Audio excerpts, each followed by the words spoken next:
네, 여러분 한 주간 잘 지내셨습니까?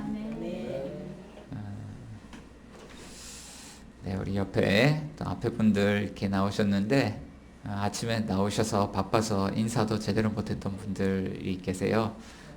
그래도 우리 옆에 분들 보면서 잘 지내셨어요? 안녕하셨어요? 하고 우리 인사 좀 나눕시다. 잘 지내셨어요? 안녕하세요. 네, 감사합니다.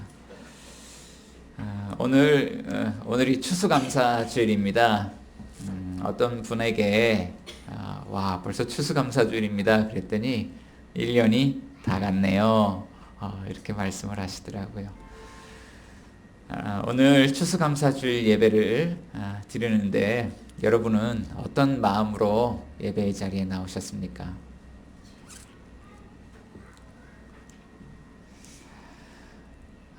추수감사 주일 유래를 한번 찾아봤어요.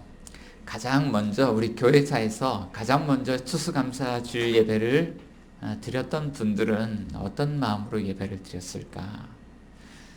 그런데 그 유래를 살펴보면서 한편으로는 마음이 아프고 한편으로는 정말 그들의 신앙이 값지고 귀하다라는 생각을 했습니다. 미국에 건너왔던 영국의 청교도들이 처음으로 추수감사주일 예배를 드렸고 그것이 유래가 되어서 오늘 우리도 연중 교회사 가운데 교회력 가운데 추수감사주일 예배를 넣고 이렇게 예배를 드리고 있습니다.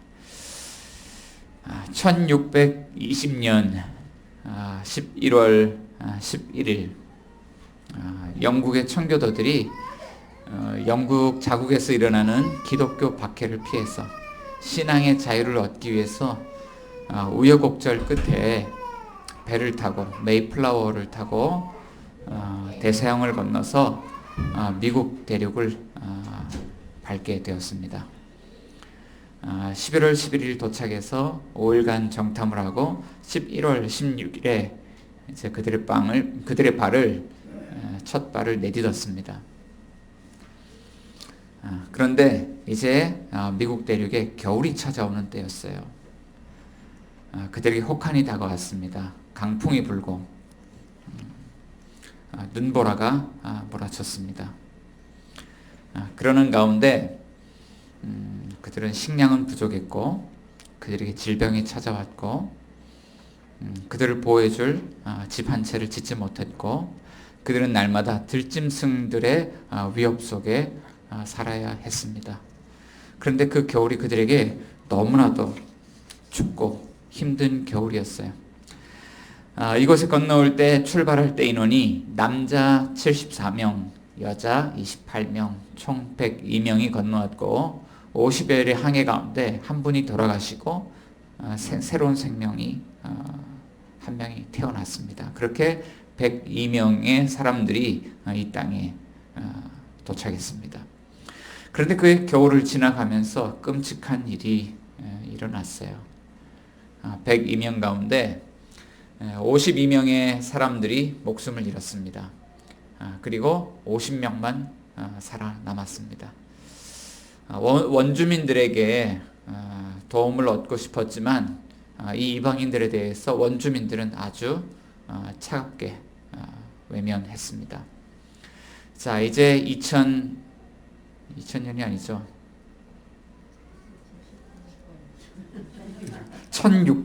죄송합니다. 1621년 그들에게 새해가 밝았습니다. 자, 이제 생존했던 50명 어떻게 살아갈 수 있을까요? 끔찍한 겨울을 지나가고 가족들을 잃어버린 그들이 집도 없는데 가진 것도 없는데 어떻게 살아갈 수 있을까요? 자, 그럼에도 불구하고 그들은 찬송을 부르고 하나님 앞에 기도하기 시작했습니다. 그리고 건장한 사람들을 중심으로 교회를 짓고 아이들을 가르칠 학교를 짓고 집을 짓기 시작했습니다. 자, 그들이 먹을 것이 없었지만 칠면조를 사냥하고 사슴을 또 사냥하기 시작했습니다. 자, 그러면서 황무지를 일구기 시작했습니다. 땅을 개간하고 그곳에 가져왔던 씨앗을 뿌렸습니다. 그리고 여름이 지나고 그의 가을 이제 첫 수확을 하게 되었습니다. 자, 그런데 그곳에 그들에게 매우 큰 감사함이 있었어요. 그들이 생각했던 것보다 훨씬 더 많은 열매들을 수확할 수 있었습니다. 그리고 그들이 첫 열매를 거두었을 때, 그때 하나님 앞에 감사의 예배를 드리게 되었는데, 이것이 첫 추수감사주일의 유래입니다. 자, 그들은 예배의 자리에서 이것을 감사했습니다. 엄동설안에 그래도 50명이 생존해서 살아남은 것 감사합니다. 이 제도권 안에서 기독교가 박해를 당했는데, 이 박해를 피해서 신앙의 자유를 얻고 이 땅에서 주님을 섬길 수 있음에 감사합니다. 이 땅이 황무지와 같았지만 그래도 올 한 해 이 남아있는 이론들이 이 땅을 개간해서 살아갈 수 있음에 감사합니다. 그러면서 감사한 마음으로 예배를 드렸다는 것입니다. 자, 오늘 이 추수감사주일 예배를 드리는데 여러분들은 어떤 마음으로 나오셨습니까? 오늘은 추수감사주일 예배를 드리면서 감사의 시편을 한 편 나누고자 합니다. 시편 100편 제목을 보면 이 시편은 감사의 시입니다. 자, 그리고 1절 2절 가운데서 시편 기자가 자, 이스라엘 백성들 그 회중들을 향하여서 이제 감사의 예배 자리 가운데 나올 것을 말하면서 그들을 초대하고 있어요. 자, 1절 2절 자, 어떻게 그들을 초대하고 있을까요? 1절 2절 말씀 같이 한번 읽어봅시다. 온 땅이여 여호와께 즐거운 찬송을 부를지어다. 기쁨으로 여호와를 섬기며 노래하면서 그의 앞에 나아갈지어다. 아멘. 이 말씀을 보면 특별히 시인이 세 가지 명령문을 사용해서 자, 나오십시오 이렇게 초대하고 있는 것을 보게 돼요. 자, 세 가지의 명령어가 있습니다. 부르라, 두 번째는 섬기라, 세 번째는 나아갈지어다. 첫 번째 이 명령문을 보면 온 땅이여 즐거운 여호와께 즐거운 찬송을 부르라 이렇게 명령을 하고 있죠. 여기서 부르다라는 것은 나팔이나 호각과 같은 이 도구를 이용해서 아주 큰 소리로 함성을 울리고 소리를 높인다 이런 뜻입니다. 어느 정도의 큰 소리냐면 귀청이 찢어질 정도로 이렇게 큰 소리로 부르라. 세번역 성경에서는 함성을 울리라 이렇게 이야기를 하고 있죠. 자, 두 번째 명령문을 보면 기쁨으로 여호와를 섬기라 이렇게 이야기를 하고 있어요. 자, 여기서 섬기라라고 하는 것은 1차적으로는 일하다라는 뜻입니다. 자, 기쁨으로 여호와께 일하다. 근데 일하다라고 하면 조금 이상해요. 자, 그런데 이 단어는 분명 일하다라는 단어입니다. 근데 어떻게 일하냐면 어떤 분들은 일을 할 때 마지못해 일을 하죠. 자, 그리고 그 일을 하는 것이 수고스럽고 고통스럽고 힘이 듭니다. 네. 그런데 또 어떤 분들은 일을 할 때 이런 마음으로 일을 해요. 아주 보람이 있고 가치가 있고 즐거움이 있습니다. 자, 그러니까 기쁨으로 여호와를 섬기라 라고 하는 것은 수고스럽고 고통스러운 일일까요? 아니면 보람되고 가치 있는 일일까요? 예, 아주 보람되고 가치 있는 일이죠. 자, 그런데 성경을 보니까 이것을 일하다라는 단어 외에 또 한 단어로 번역을 하고 있어요. NIV 성경을 보니까요, worship이라는 단어로 번역을 하고 있습니다. 그러니까 섬기라라는 것은 말 그대로 일하고 섬긴다라는 뜻도 있지만 이것은 예배한다라는 뜻입니다. 정말 우리가 가장 보람되고 가치 있게 할 수 있는 일이 무엇인가? 그것이 바로 예배라고 하는 것입니다. 자, 기쁨으로 여호와를 예배하라. 자, 세 번째 명령문을 보니까요, 노래하면서 그의 앞에 나아갈지어다 이렇게 말씀하고 있습니다. 여기서 나아갈지어다 라는 이 단어를 NIV 성경에서 보니까 come, 여러분 나오십시오. 자, 이 예배의 자리는요, 우리가 나아가는 것이 아니고요, 하나님이 우리를 부르시는 것입니다. come, 나오라는 것입니다. 자, 그런데 어떤 자리로 나아가냐면 그의 앞에. 자, 원어의 의미를 살펴보니까 그의 면전에, 그의 얼굴 앞에. 자, 하나님을 예배하는 자리는요, 하나님과 얼굴과 얼굴을 마주대하고 서는 그런 자리입니다. 자, 그런데 이것에 어떻게 나오는가? 첫 번째 명령문, 두 번째 명령문, 세 번째 명령문. 자, 이 세 가지 명령문이 다 공통점이 있는데 즐겁게 찬송하면서 기뻐하면서 즐거운 노래를 부르면서 그분 앞에 나아간다는 것이죠. 자, 그런데 누가 나아갑니까? 이렇게 이야기하죠. 온 땅이요. 온 땅의 백성들, 온 땅에 있는 모든 만민들은 하나님 앞에 나아가서 이렇게 예배해야 한다라고 하는 것입니다. 자, 하지만 이런 말씀을 들을 때, 이런 초대를 받을 때 사람들의 마음은 즐거운 마음이었을까요? 두려운 마음이었을까요? 적어도 구약시대 이스라엘 백성들이라면 이 초대를 받을 때 저는 두려워했을 거라고 생각을 합니다. 자, 왜냐하면 우리가 온전히 살지 못하는 죄인으로서 하나님 앞에 선다는 것, 특별히 하나님의 얼굴을 본다는 것은 구약시대에 무엇을 의미했냐면 그것은 죽음을 당한다는 것이었습니다. 자, 그러니까요, 우리가 죄인으로 살아가고 있는데 시인이 갑자기 초대를 해요. 즐거운 찬송을 부르며 하나님의 거룩한 임재의 현장에, 하나님과 얼굴을 마주 대하는 현장에, 자, 이곳은 어디냐면 성전이고 성소이고 지성소이죠. 자, 이곳에 기쁨으로 찬송을 부르며 나오라는 거예요.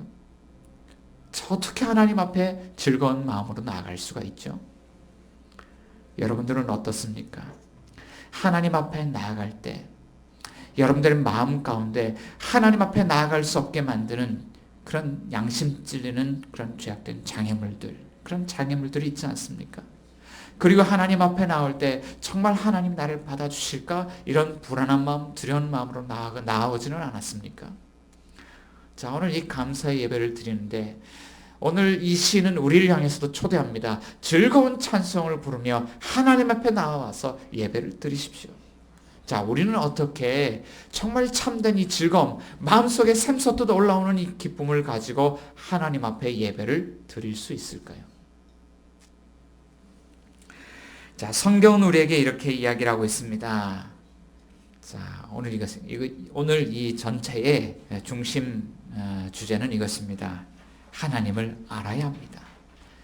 우리가 하나님을 알 때 하나님의 임재 가운데 즐거운 찬송을 부르며 나아갈 수 있습니다. 성경 우리에게 이렇게 말하고 있죠. 자, 본문 3절 말씀 어디에서 그렇게 이야기하고 있는지 3절을 같이 한번 읽어보겠습니다. 시작. 여호와가 우리 하나님이신 줄 너희는 알지어다. 그는 우리를 지으시니요 우리는 그의 것이니 그의 백성이요 그의 기르시는 양이로다. 자, 여기에서 시인은 우리에게 하나님 앞에 나아가려면 자, 어떻게 해야 되는가?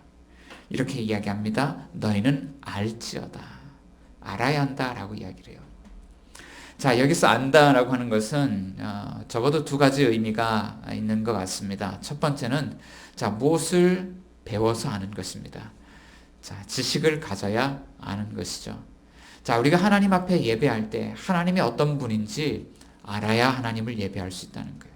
그러니까 누군가는 하나님에 대해서 가르쳐 주어야 하고, 자, 우리가 하나님을 예배하는 자들은 하나님에 대해서 배워서 알아야 합니다. 자, 그런데 우리가 지식적으로 하나님을 안다고 해서 참되게 예배할 수 있을까요? 두 번째로 안다는 것은요, 믿는다는 의미가 있습니다. 자, 마음으로 믿을 때 우리는 참되게 하나님을 발견할 수 있고, 그분의 음성을 들을 수 있고, 그분을 예배할 수 있다는 거예요. 특별히 예배 가운데 이런 요소가 있습니다. 찬양이라는 거예요. 그런데 찬양을 우리가 그냥 찬양하는 것이 아니죠. 하나님이 어떤 분이신지 우리 입술로 고백하면서 찬양하는 거예요. 그런데 이 고백은 머리로 한다고 해서 나오는 것이 아니라 머리로 하는 그것이 가슴 속에서 마음 속에서 믿어져야 입술로 그 하나님을 고백하며 신앙을 고백하며 하나님 앞에 찬양을 드릴 수 있다는 것이죠. 자, 그렇다면 오늘 본문을 통해서 우리는 무엇을 배우고 우리는 무엇을 믿을 수 있을까요? 그리고 우리가 정말 이것을 믿을 때 하나님을 참되게 예배할 수 있을까요? 자, 하나님 우리에게 무엇을 알라고 말씀하실까요? 3절 말씀 가운데 보면 세 가지를 이야기합니다. 자, 첫 번째는 여호와가 우리의 하나님이라는 것을 알아야 한다고 말씀하고 있습니다. 자, 3절 말씀 가운데 보면 여호와가 우리 하나님이신 줄 너희는 알지어다. 이렇게 말씀하고 있죠. 자, 여기에서 여호와라는 이름은 이스라엘 백성들에게 대단히 친숙한 이름입니다. 자, 여호와 하나님, 여호와. 자, 이 이름 무엇과 관계가 있냐면 신의 산 언약과 관계가 있어요. 자, 하나님이 400년 동안 애굽 땅에서 종살이를 하고 있고 날마다 노동을 하면서 하나님 힘들어 죽겠어요. 우리 좀 살려주세요. 너무 힘이 들어요. 이렇게 울부짖는 이스라엘 백성들에게 구원자 모세를 보냈습니다. 자, 그리고 그들을 열재앙, 또 홍해 사건, 불기둥과 구름기둥 사건, 또 광해의 만나와 메추라기 사건, 이런 사건들을 통해서 그들을 건져내시고 신의 산으로 인도하셨어요. 그리고 이 백성들을 대표해서 모세가 신의 산에 올라갑니다. 그리고 하나님과 이 이스라엘 백성들 간에 언약이 체결됩니다. 자, 하나님 율법을 주시면서 언약을 체결하시죠. 그때 하나님께서 자신의 이름을 이 백성들에게 알려주세요. 나는 여호와라 라고 하는 거예요. 여호와라, 여호와라. 자비롭고 은혜롭고 노하기를 더디하고 인자와 진실이 많은 하나님이라. 자, 하나님은 여호와라는 이름을 가진 분이에요. 자, 그런데 언약을 자신들을 구원해 주시고 언약 백성으로 부르시고 율법을 선물로 주신 여호와, 그가 누구인가? 우리의 하나님이시다. 엘로힘, 하나님이시다. 이 하나님이란 이 단어는요, 성경성에서 분명하게 이 하나님이라고 이야기를 하고 있어요. 창세기 1장 1절 말씀 가운데 보면 태초에 하나님이 천지를 창조하시니라. 자, 태초에 이 세상이 시작될 때 하늘과 땅과 바다를 지으시고 그 가운데 있는 모든 것을 만드신 그분이 하나님이신데, 자, 우리를 구원하시고 우리와 언약을 맺으시고 오늘 우리의 예배를 받으신 여호와, 그가 누구신가? 태초에 하늘과 땅과 그 가운데 있는 모든 만물을 지으신 전능하신 분, 창조주 하나님이 바로 그 하나님이다. 자, 그런데 이 사실을 아는 것이 중요합니다. 왜 중요할까요? 창세기 1장 1절이 우리에게 주는 의미는 이것입니다. 하나님께서 하나님의 백성들을 부르시고 그들에게 가장 먼저 알려주시길 원하시는 내용이 있는데, 하나님 우리에게 가장 먼저 말씀해 주시고 싶은 것, 그 성경 창세기 1장 1절 아니겠어요? 그것은 태초에 하나님이 천지를 창조하셨다는 거예요. 하나님이 이것을 우리에게 가장 먼저 알려주시길 원하고, 자, 하나님의 부름받은 백성이 가장 먼저 깨달아 알아야 될 것, 온 땅의 만민들이 결국 다 알아야 될 것은 무엇이냐면 태초에 하나님이 천지를 창조하셨다는 거예요. 자, 그런데 세상의 많은 사람들이 이 사실을 알지 못하고 살아갑니다. 자, 이 세상에 존재하는 모든 것들이 어떻게 시작되었는가? 그냥 우연히 존재한다고 생각하고 있고요. 어떤 목적을 가지고 있다는 사실을 인지하지 못해요. 자, 그러니까요, 사람들이 목적 없이 살아가고 인생을 방황하며 살아가는 것입니다. 하지만 이 땅에 존재하는 것들이요, 우연히 존재합니까? 자, 한번 둘러보시길 바랍니다. 이 안에도 많은 물건들이 있습니다. 자, 그런데 이 물건들 가운데 단 하나라도 목적 없이 존재하는, 우연히 존재하는 것들이 있을까요? 그냥 처음에 빵 하고 터져서 우연하게 존재하는 것이 있을까요? 단 하나도 목적이 없는 것이 없어요. 자, 하나님께서는 이 세상에 존재하는 모든 것들을 목적 없이 우연히 존재한다고 말씀하시지 않습니다. 하나님께서는 하늘과 땅과 그 가운데 있는 모든 것들이 태초에 하나님의 손에 의해서 지음받았고 다 목적을 가지고 지음받았다라는 거예요. 자, 어제 말씀을 준비하는데요, 창가에 채송화를 바라보게 되었습니다. 이제 날씨가 추워서 더 이상 꽃을 피울까, 자, 이제 작은 씨앗이나 떨어뜨리겠지 생각했는데, 지난주 주중에 꽃이 하나 피더니 지고요, 어제 또 새로운 꽃을 또 하나 피우는 거예요. 야, 이 한 송이 풀도 하나님께 반응해서 하나님의 영광을 이렇게 한 송이 꽃을 통해서 드러내는구나. 그래서 어제 하나님의 창조의 그 영광을 묵상을 하게 되었습니다. 자, 하나님께서 우리를 부르실 때 이것을 알아야 우리가 하나님을 예배할 수 있는 거예요. 자, 둘째, 하나님이 우리를 지으셨다는 것을 알아야 합니다. 3절 가운데 보면, 자, 그는 누구인가? 그는 우리를 지으시니요 라고 말씀하고 있어요. 자, 이 사실은 우리에게 이런 정보를 줍니다. 우리는 누구이고, 우리가 지음받은 목적은 무엇이고, 우리는 인생을 어떻게 살아가야 될까? 우리의 정체성, 나의 정체성, 나의 인생의 목적, 나의 인생의 방향에 대해서 성경은 가르쳐주고 있다는 거예요. 여러분의 정체성, 여러분은 누구입니까? 여러분의 삶의 목적은 무엇입니까? 그리고 그 목적을 위해서 여러분들은 어떤 길을, 어떤 방향으로 달려가고 있습니까?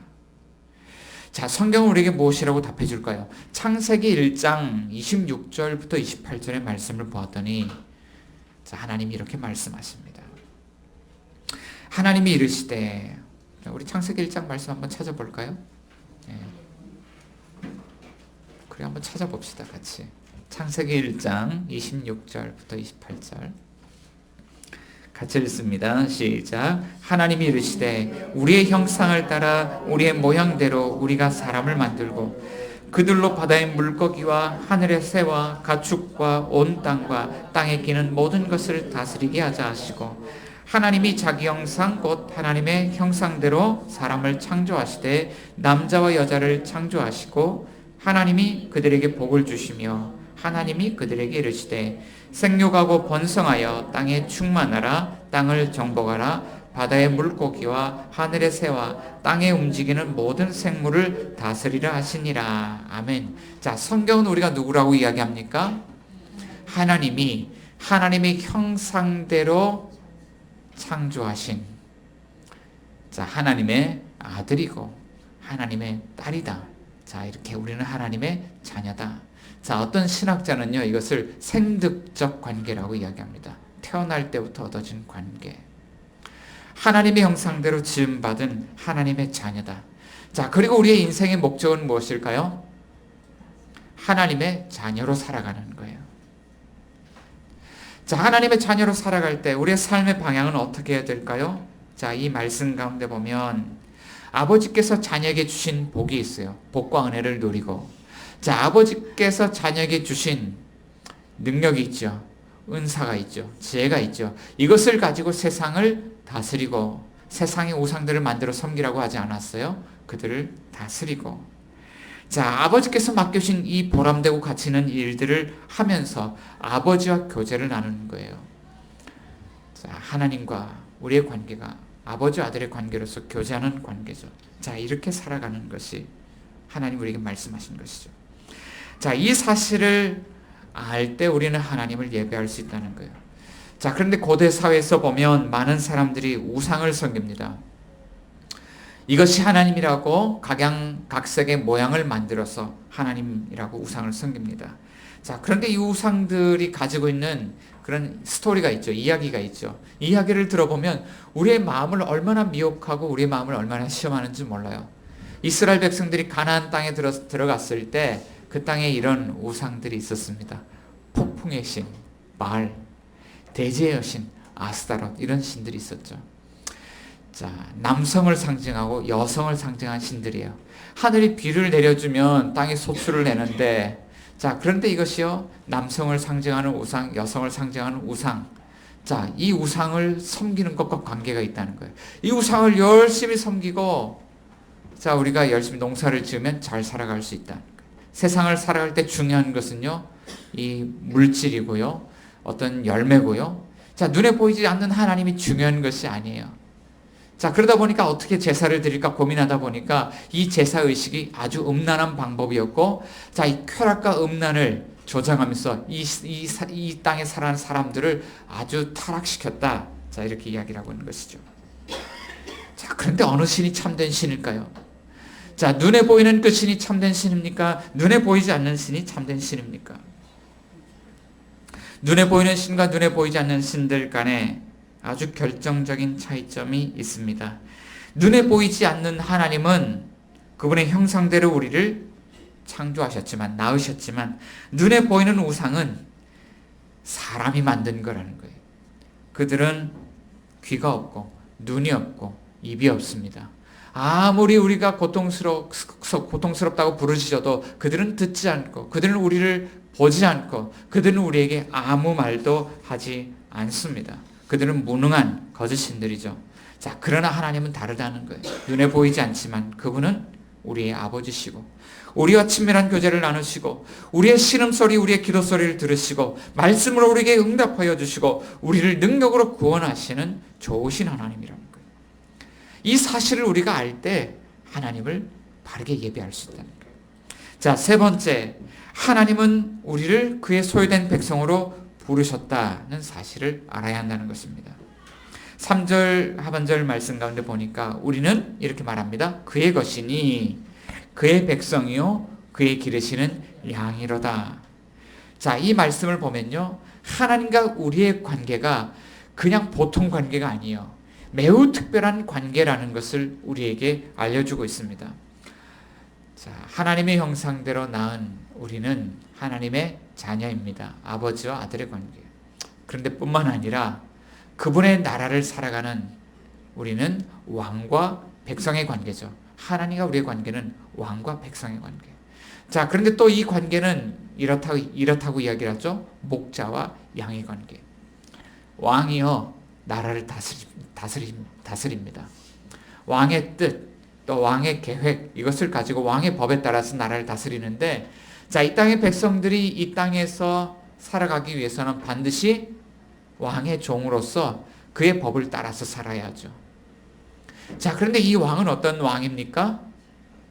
양떼를 돌보고 먹이고 양육하고 보호하고 인도하는 좋은 꼴 맑은 시내에서 자, 그것을 먹이고, 자, 울타리에서 그들을 안전하게 보호하는 목자와 같은 왕이다, 이렇게 이야기를 하고 있는 거예요.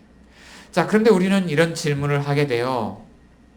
왕의 백성, 왕의 종으로 살아가는 것, 그분의 법에 따라서 테두리를 넘어가지 않고 그의 법에 따라서 살아간다는 것, 자, 그분의 소유가 된다는 것, 이것이 우리에게 안전을 보장해주고 자유를 보장해준다는 것. 자, 여러분, 누군가의 소유가 된다고 한다는 것이 정말 우리의 자유를 보장해줄까요? 여러분, 그렇다고 생각합니까? 누군가의 소유물이 되어서 누군가의 통제를 받으며 살아간다는 것은 결코 우리를 자유롭게 하지 않습니다. 아이들이요, 자라면서요, 많은 아이들이 엄마의 통제를 받습니다. 엄마 말 들어. 다 너를 위해서 하는 거야. 놀지 말고 공부하고, 너 딴 생각하지 말고 학원 가서 한자라도 좀 더 배우고 와. 자, 지금은 이렇게 해야 되는데 엄마 말 들어. 아이들에게 자유가 없죠. 이 아이들이 얼마나 답답함을 느끼는지 몰라요. 자, 근데 우리 주변을 돌아보면 이렇게 살아가는 사람들이 많죠. 지난주 칠레에서는 청소년들이 시위를 했더라고요. 공공요금 인상안에 반대해서 청소년들이 시위를 했는데, 군대를 투입해서 그들을 이렇게 무력 진압을 했습니다. 이때 수십 명의 사상자가 발생을 했습니다. 자, 그런데 알고 보니까요, 이 백성들이 아주 최저 생계를 살아갑니다. 최저 생계 비용을 가지고 살아가는데, 거기에 공공요금 인상이 되니까 분노했던 청소년들이 들고 일어났던 것이죠. 자, 그런데 홍콩에서도 시위가 일어나고 있고요. 영국에서도 자유를 찾아서 떠났던 어떤 사람들이 냉동 컨테이너에서 이렇게 생명을 잃은 채로 발견이 되어졌고, 지금 서로 자유를 달라고 지금 우리나라에서도 양측 진영들이 이렇게 시위를 하고 있습니다.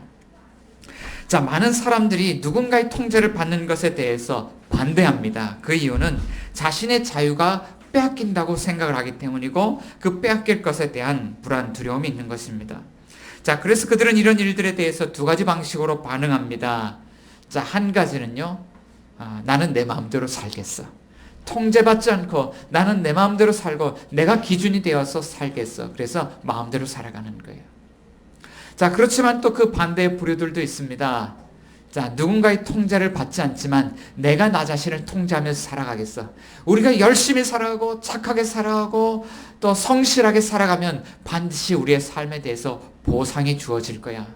그래서 이제 자신의 자유로 살아가는 두 가지 양극단이 있는데, 한 사람은 도덕적으로 살고 한 사람 자신의 자유를 주장하는 상대적인 그런 삶을 살아갑니다.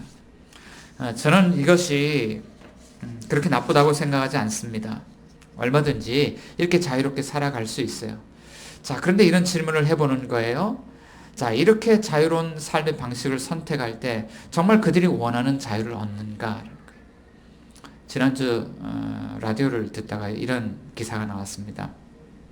어떤 분이 8억 원 복권에 당첨이 됐습니다. 자, 그래서 이 8억 원을 받아서 배당금을 형제들과 나눴어요. 집도 사고 가게도 얻고 이분이 식당을 시작을 했습니다.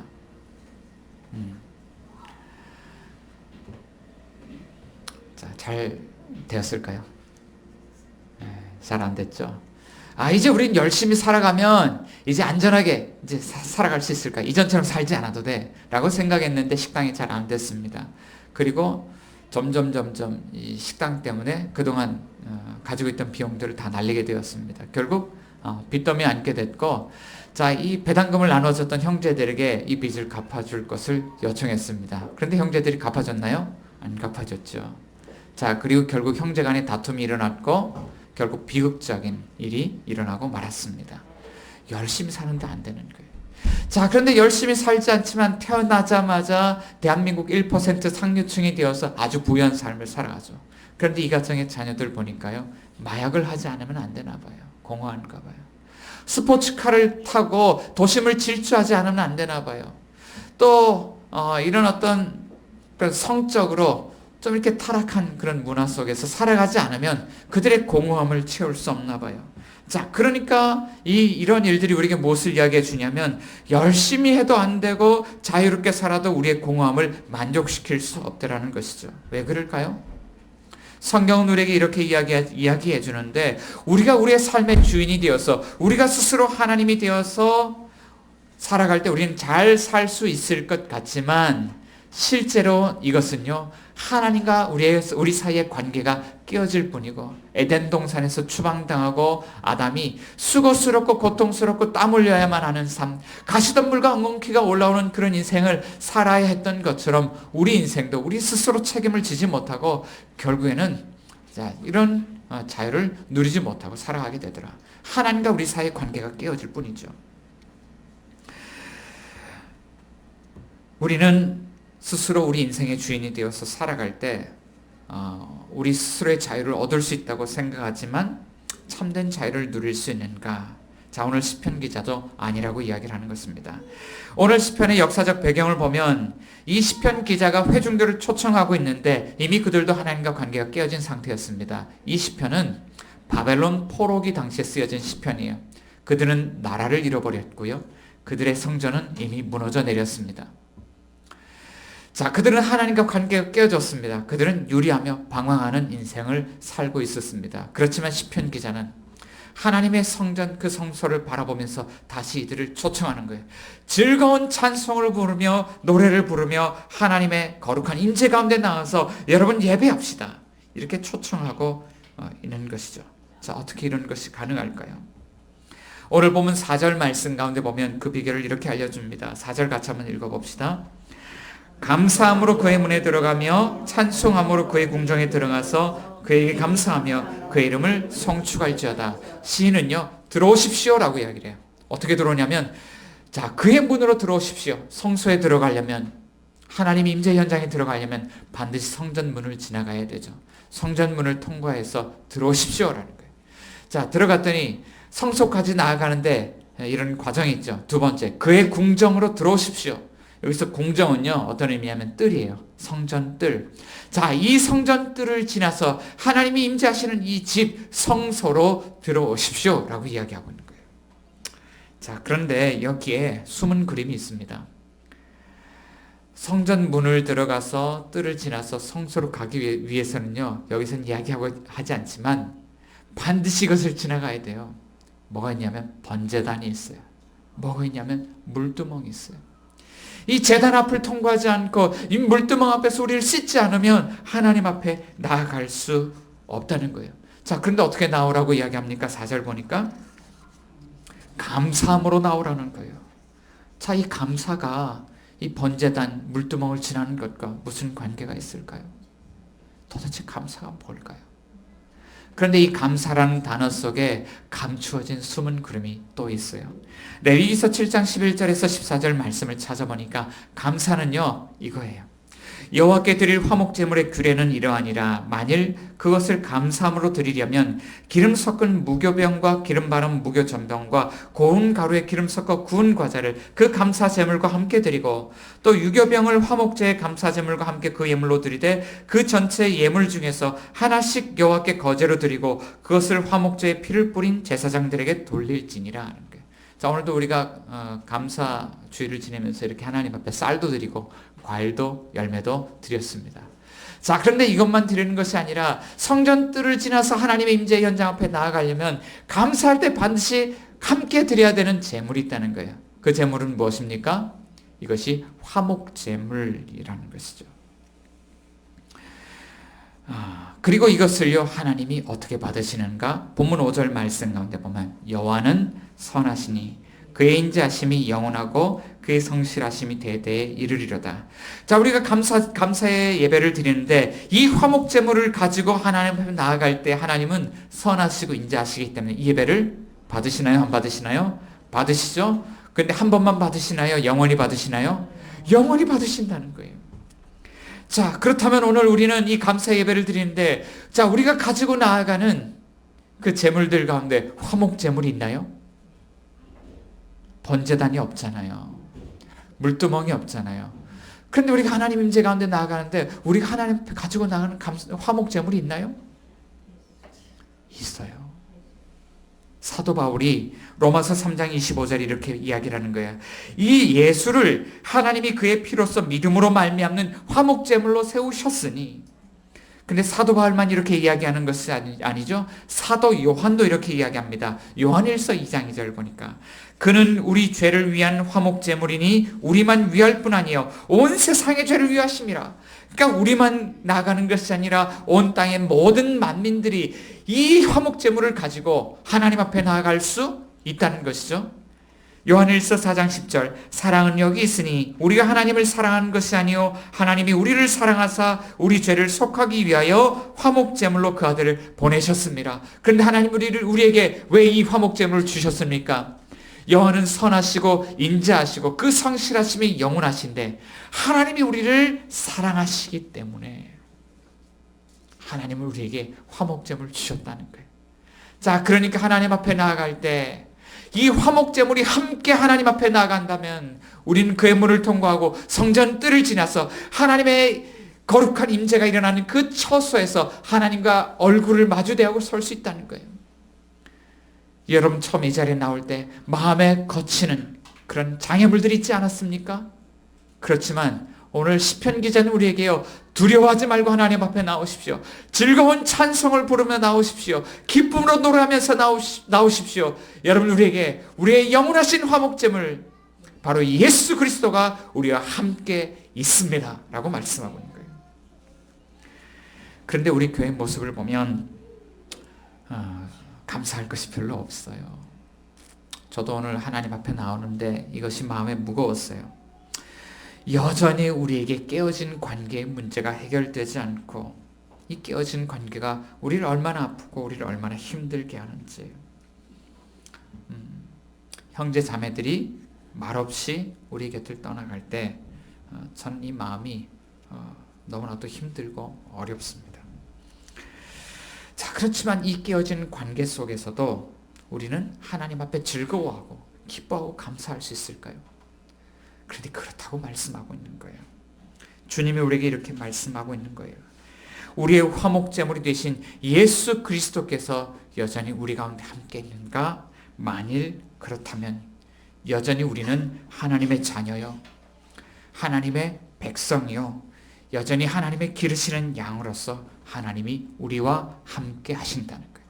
그러므로 이런 일들 때문에 슬퍼하지 말고 예수 그리스도 안에서 우리가 받아들여졌음을 인하여 관계가 회복되어졌음을 인하여 날마다 우리를 중보하시는 예수 그리스도가 우리 가운데 함께 있는 그것을 인하여 즐거워하고 기뻐하라고 말씀하고 있는 것입니다.